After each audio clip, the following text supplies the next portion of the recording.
Good morning guys! Ayan guys, mainit-init pa yung balita. Isang vlogger ng BBM binaril sa bus yan sa Davao. Grabe, napanood ko guys yung vlogger na Amigo ng Bayan ba yun? Ayan, grabe no. Nagsisimulaan na yung karahasan guys. Nakita ko naman dun sa TikTok. Sabi sa hold upan raw, pero mukhang hindi naman eh. Kasi nakita mo kung hold up yon, alam mo naman ng style ng hold up, di ba? Mag-ano lang, nanakaw lang ng mga gamit. Yun, automatic binaril sa ulo. Pag nung suspect, pagtayo. So hindi hold up yon, nakikita ko guys.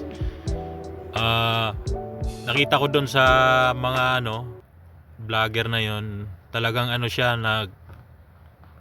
nag-ano na siya, na pumanig na siya kay, may mga video siya na pumanig na siya kay BBM. Ayan, ito lang masasabi ko guys, napakarami kasing uri ng vlogger, 'di ba? Alam niyo naman tayo, magsalita ka lang sa media, vlogger ka na, 'di ba? Kung anong style. Ngayon kasi mas sikat yung mga political vlogger. Siyempre, buong bansa yan eh, 'di ba? Pero yung iba naman kasi nagpo-focus lang sa comedy, yung pagluluto, yung daily life lang, yan. Okay lang yan. Yung mga, pero ngayon kasi, pag naging vlogger ka ng political vlogger, siyempre mainit ka.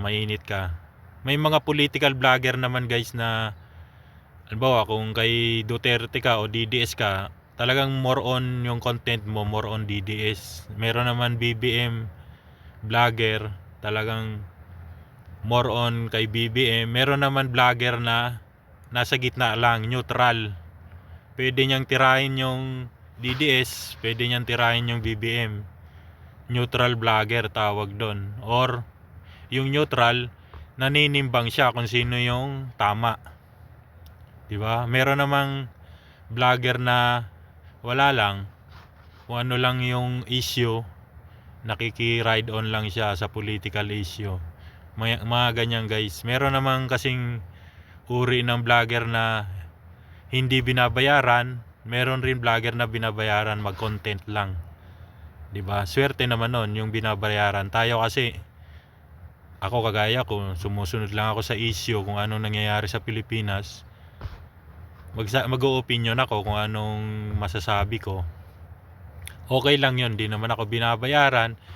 Hindi rin, neutral lang rin ako guys. Minsan titimbangin ko kung sino yung tama, 'di ba? Kasi wala naman ako diyan sa dalawang naglalaban ng partido na yan eh, yung DDS o BBM. Pero sa ngayon, siyempre magsusunod tayo sa gobyerno kasi tapos na yung eleksyon eh. May 6 years si Bongbong, wala na, dyan na tayo. Susunod na lang tayo. Gano'n naman kasi guys yung batas sa Pilipinas eh.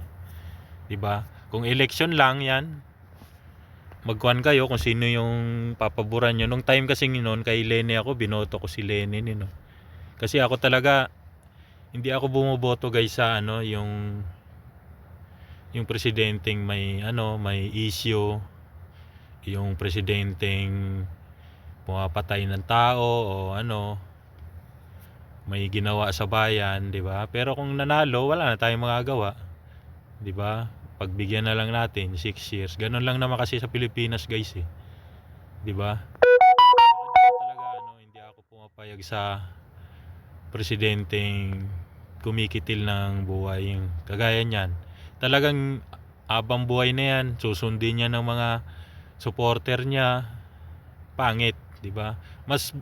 Mas iboboto ko pa nga yung presidenteng komedyante o hindi siya masyadong marahas. Nakita nyo yung Ukraine, bansang Ukraine, ang presidente nila komedyante, artista eh, pero okay naman sana yung bansa nila, kaso kasi magulo kasi yung bansa nila ngayon kasi sinasakop sila ng Russia eh. Kaya napilitan na lang siyang magseryoso, 'di ba? Kaya ganon na nangyari.